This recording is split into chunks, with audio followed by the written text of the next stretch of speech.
Welcome to Power Lunch Live. I'm Rhett Power, your host. Good to be with you here. Gosh, we're already in May. It's hard to believe. Today's show is going to be fascinating, I think, in terms of talking about experiential marketing and how you and how your firm can maybe use that to do more. And to, I'm tongue-tied today, so you guys are just going to have to excuse me today. I can't speak. I've been having that trouble all morning. Every phone call I've been on this morning is just getting words out of my mouth that are coherent has just been a challenge. But anyway, so the point of Power Lunch Live is to have today's thought leaders, best-selling authors, people who are doing amazing work in the world that we can all learn from. And so I think that's the whole point of the show. Now we are on LinkedIn Live, but we're also on Facebook, Twitter, YouTube, and I think Twitch. We do monitor those programs during the show. So if you have a question for the guests, please write in. We will get those questions and we can ask them. Just make them relevant. How about that, though? Anyway, so I've got Jeff Snyder, who's the Chief Inspiration Officer and founder of Inspira Marketing Group. And Jeff founded this in 2008. It's an experiential marketing agency. It's based in Connecticut. Now, is this still accurate? You have 350 people across the U.S. with satellite offices in New York and Los Angeles and Chicago.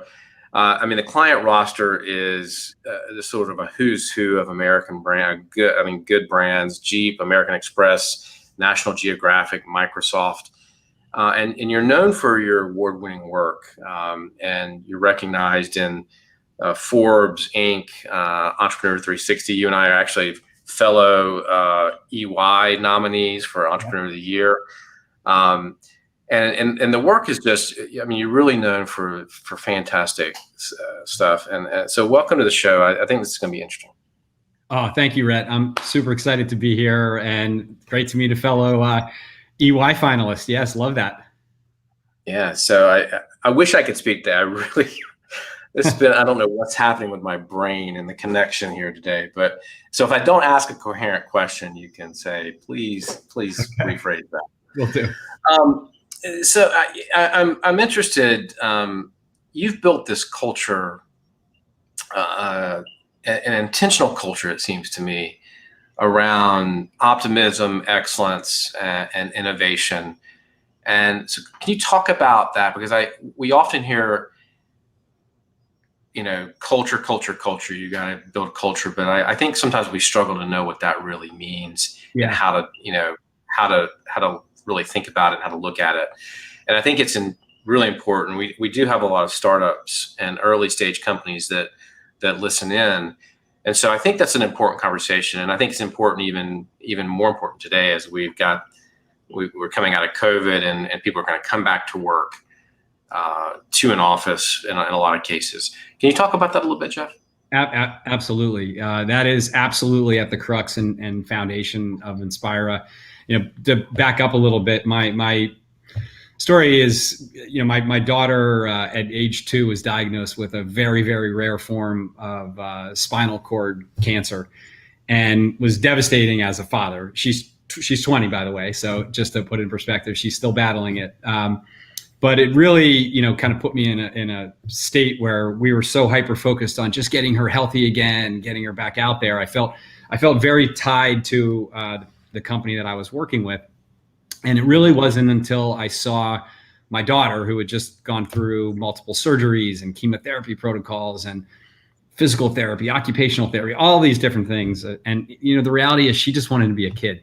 She just wanted to get out and play and be normal. And it really just led to inspire me. She was my inspiration to kind of take that next step. And so I really had this very fortunate incident where once I had kind of collectively made the decision to start my own company and agency, I really wanted to just build it of what would be a place that I could be proud of, that I would want to be excited about. And really it started with culture. We're a purpose-driven company. So we give an inordinate amount back to helping others, not only pediatric cancer, which is more of sort of the company's mission, but we're lean into individuals as well to identify what some of those causes may be. So very, very philanthropic in what we do. And I will tell you that that's a key component in our culture, because we are able to just attract people who are more than just, type A, drive hard, but it's really sort of having a very caring and mission focus that they kind of want to do good in the world.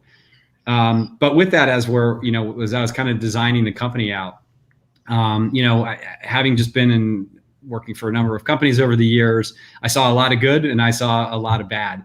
Right. And so I just really kind of felt that we wanted to create an environment here that people felt very valued, very, very respected, not overly, hierarchical, where you have to be a certain level to talk to this or, participate. And with that, also having a lot of fun as well, and really kind of putting it into the mix. And the amazing thing is that the people that we've been able to attract, the environment that we've been able to create here, people just feel better. I think they feel excited to be part of this. And that translates so much so into the work product itself and the level that we're doing, where it just, I always say it's like we've hustled with heart, right? And so that ability to kind of come through and really kind of drive through breaks it. And I will tell you that as a company gets as large as we are now, it's beyond my belief as to how big we've become.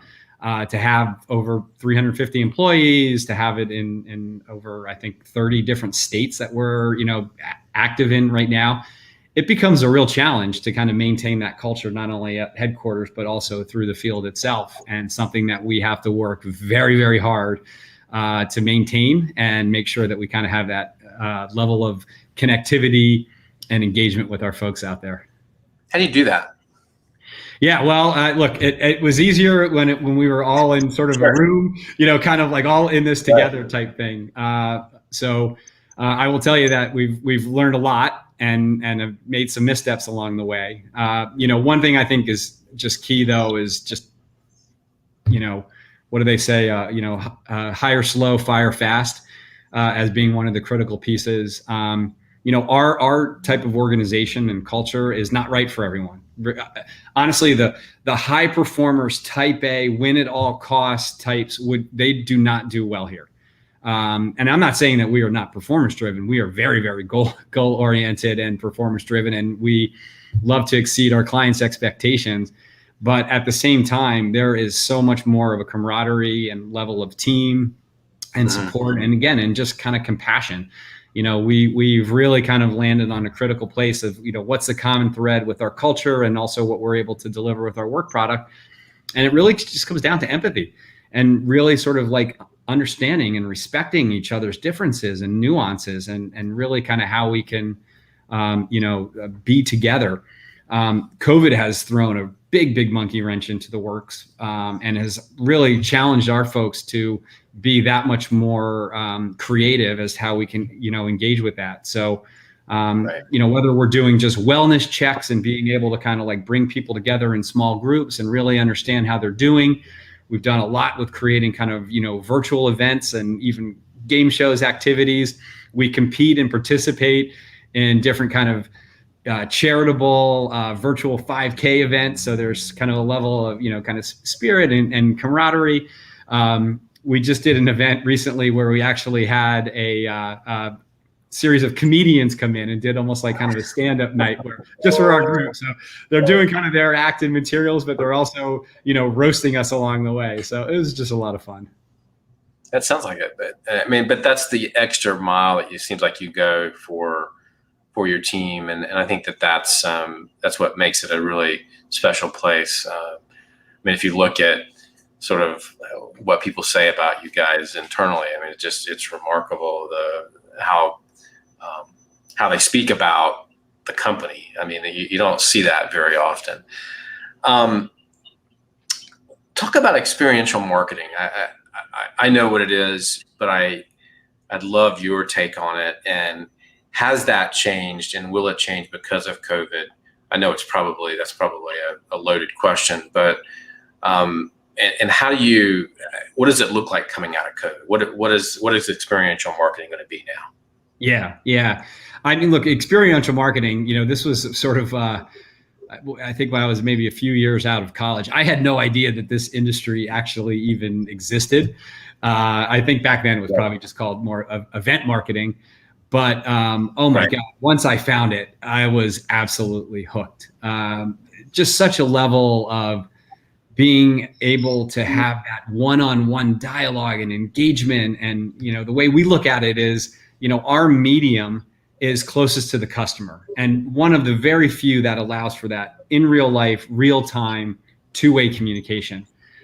So for me, it is just an absolute dream come true, because every day is just so different and so challenging as we get to work with these tremendous different brands and companies, and really kind of thinking of like, okay, what is this brand stand for at its absolute very best? And who is it that they're trying to reach as that, core consumer? What can we know about them at their very best?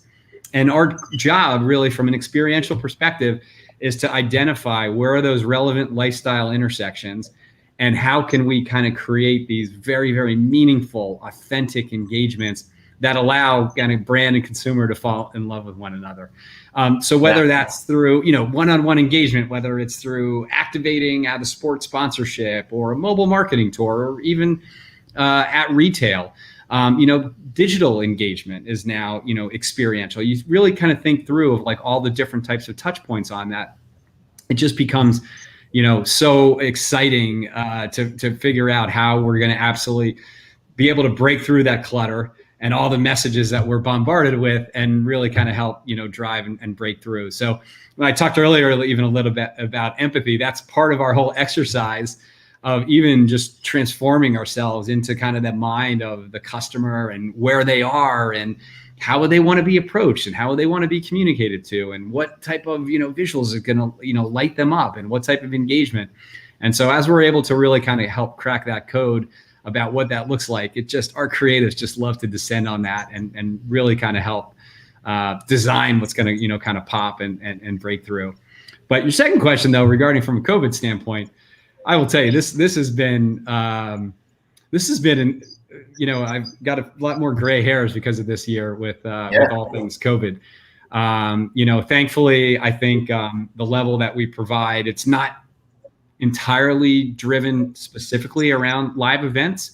So we really have been able to kind of evolve and pivot and really flex just our creative muscle, and obviously a lot more in the digital space. But, as we're looking, in 2021, I think you could almost feel the mood lighten, I would say, just in January, right? Just people felt a lot better. Like, okay, we're kind of seeing some light at the end of the tunnel. But even just within the last few weeks, it's been transformational. I think that it is going to be a bit of time before we get back to maybe what we've seen in the past. And by the way, that may never come back. I think what we're going to see now, especially through experiential, is going to be a lot more intimate. It'll be smaller type gatherings. But also the great thing is just about everything that you're able to use, each engagement as a touch point and help kind of curate that. It also allows you just the ability to really personalize and customize that and really kind of speak to just them at their very core as to what it's going to be. But I'm sure you're feeling the mood lighten now too, right? And kind of where we are in the vaccination process. I think everyone's just like, oh my God, ready to get out. Ready to go. Do you think that you talked about the digital part a little bit. Do you think that these events that we're now going to have, there's always going to be a hybrid, these events are going to be hybrid, right? With things like Zoom and FaceTime, things that you can do virtually, and how do you do that now? How do you do a virtual event like this and really touch people and really get that same feeling? Because there is a wall here, right? Yes, absolutely. Yep. This is a great meeting for us to talk, but there's still a wall. I can't touch and feel. I can't smell. It doesn't do everything for all the senses, right? Right. And that, it was funny because when we always kind of say internally that at least through the experiential programs that we do, we said if we're not appealing to at least 3 of the senses, it's not experiential. It's just transactional. But I think the one thing though that's been amazing is through this whole exercise, it's really kind of forced. So before you were either in a lot of cases, I should say, it was an either or. So it's either in real life or it is something which is going to be, more virtual. But now I think to be able to offer that up to a much broader audience. So there are, going to be certain elements that people just are unable to be in real life.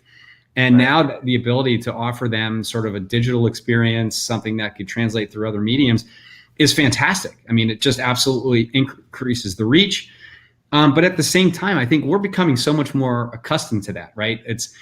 We want everything on demand, on our terms, when we want it. And so I think to have that ability to be able to kind of play in both, it's going to be really, I think, fantastic. And even more and more exciting about where we're seeing things start to move from an augmented reality, from a virtual reality perspective, because as this technology starts to really quickly scale and a lot of the developers are able to kind of harness and come up with those tools, I can't even imagine where things will be in a year or two from now, like based on that type of level.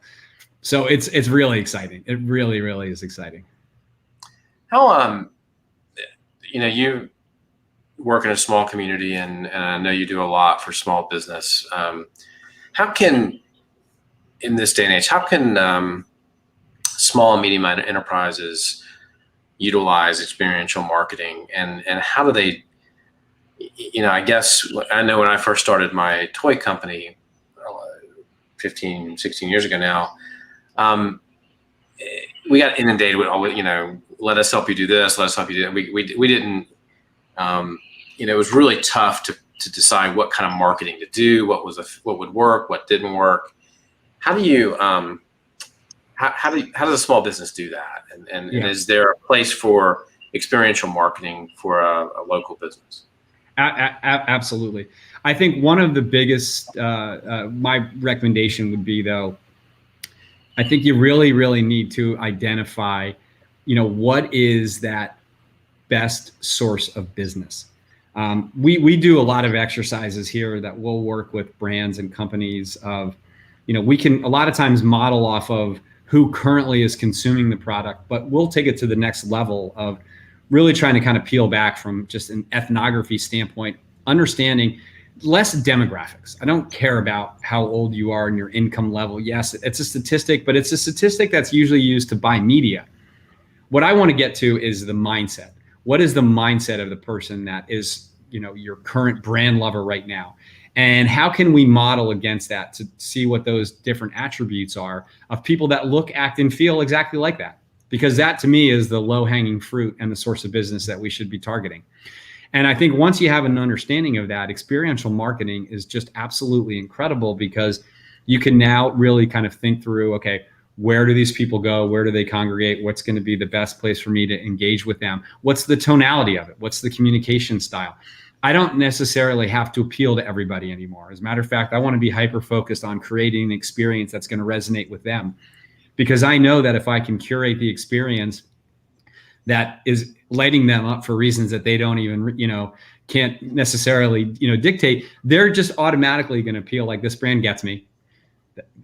This is my tribe. I see other people that, like I would want to hang out with and be a part of that, different type of community.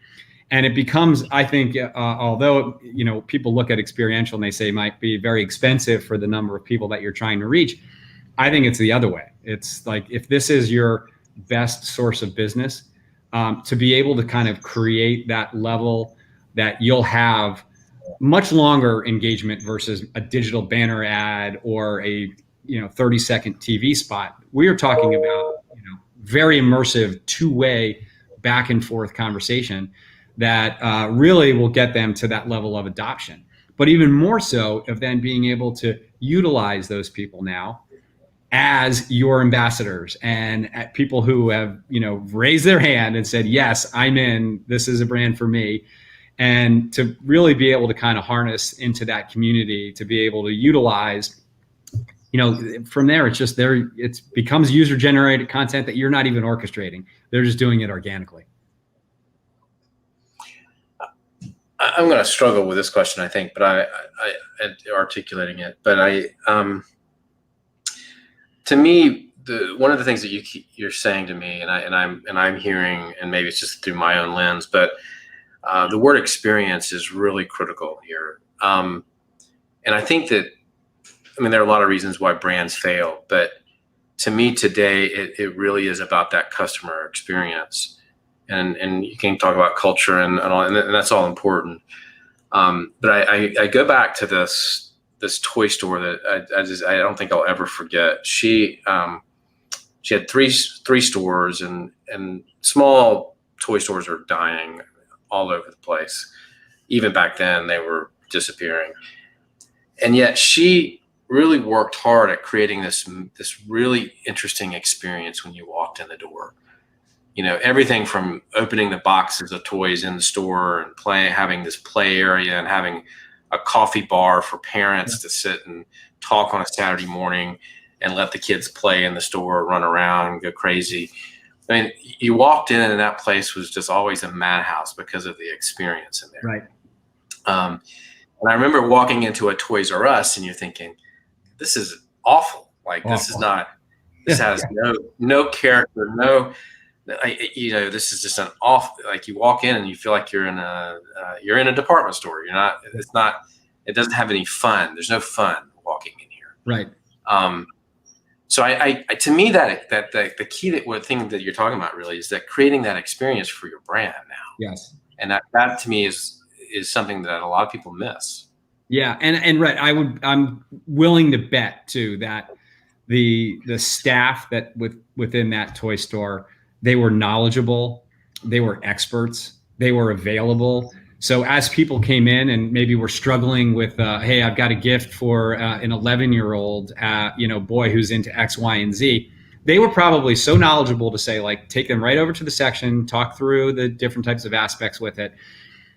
That same experience at Toys R Us, number one, I don't think you're going to find anyone on the floor. You'll probably find a cashier who may or may not have the ability to look up if a product is in place. But it is absolutely, to your point, what you described was, as people came in, there was sort of that visual identity right off the bat that, engaged. Obviously, she was curating those special experiences with the coffee and kind of bringing people in. And I'm willing to bet that they did go that extra mile to even just empower their team and their staff who were very knowledgeable to, kind of help shepherd along it. And, that's the type of experience that you could actually call. Sorry to interrupt you, but you could actually call and say, hey, I have a birthday party today for a 10-year-old boy who likes science stuff. And they would pick it out, have it wrapped. You could come and pick it. Like, it was, you didn't have to think about it. Yeah, right. Exactly. I always say, and this is actually a part that I think some people overlook. They might do like all of the best creative work and even like design the best experience, but then they stumble where they'll maybe just have the part-timer that they're just kind of tossing a training manual to.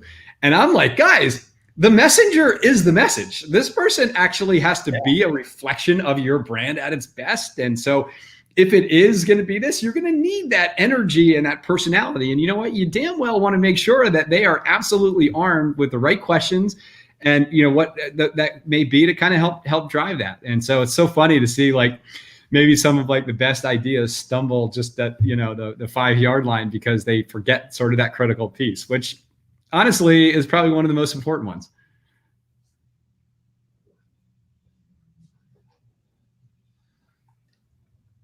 Yeah, I think we got cut off there just at the end. What were you saying, Jeff, about the best ideas? Oh, I was just saying that that sometimes the best ideas are, they don't necessarily think about that, like, that last aspect of it. And, I'd said that the messenger is the message, and you really need to empower and train that person, think through all of the questions and engagement, because again, that two-way dialogue is what you want. So to really be able to kind of push that over the line is just absolutely critical. So it's sometimes you just see the most clever campaigns, but maybe they actually just stumble at that last level of not just kind of putting it over the line with that. Yeah, no, absolutely. That's that execution stage, right? Or that absolutely. What's something that's really exciting to you right now? Like a trend or? Yeah, in the next year, what are you really looking forward to? What's something that's that's different that you're excited about? Yeah, I just think it's a combination. I think, look, we as an independent agency who, bootstrapped entrepreneur, we always look at ourselves through the lens, I think, as a challenger brand, right, within our space.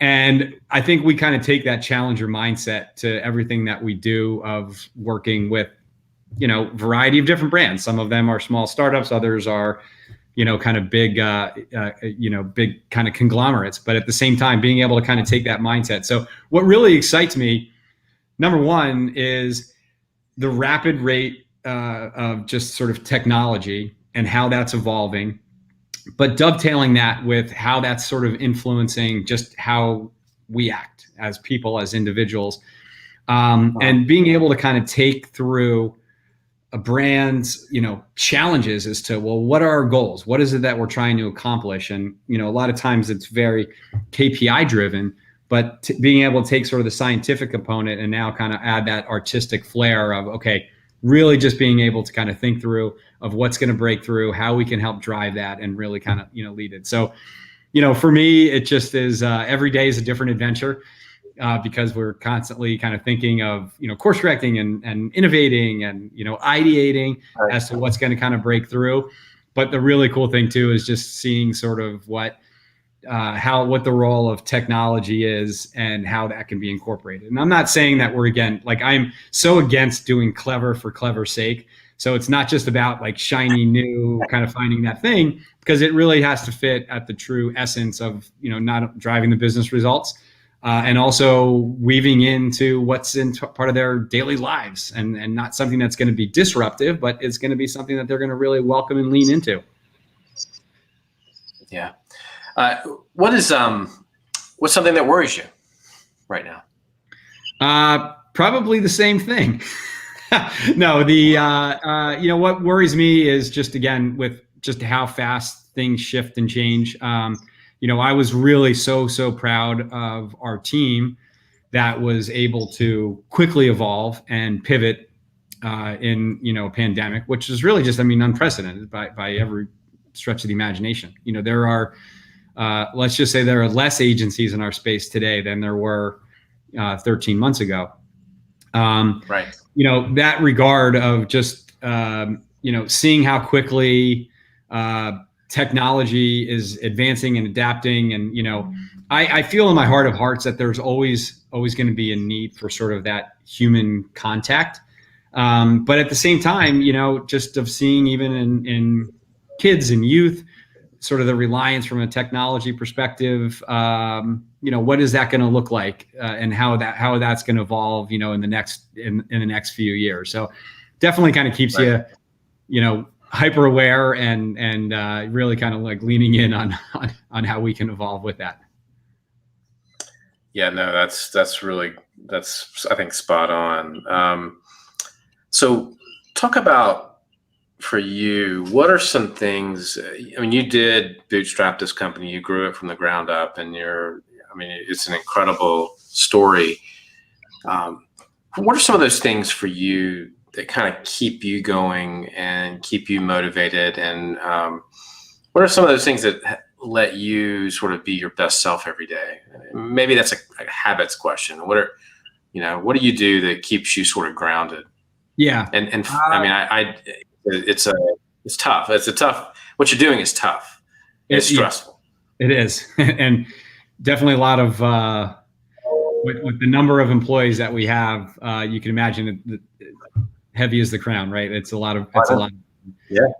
Believe it or not, one of the things that was kind of transformation for me over the years was, one is pay yourself first. And I don't mean paycheck, but actually sleep, exercise, and, reading and things like that is really important to kind of stay at your personal best. And so to lead an organization and to kind of, for me to show up in my best self, that is actually something I have to build into my calendar and schedule. Like I try not to schedule meetings before 10 a.m. because I have certain rituals that I like to do. I like to consume news. I like to read. I like to exercise. I like to do this and kind of, ramp in. Now I also tend to work late, but that was kind of one for, for me, personally. And by the way, I really sort of try to push that down throughout the organization from a culture standpoint as well.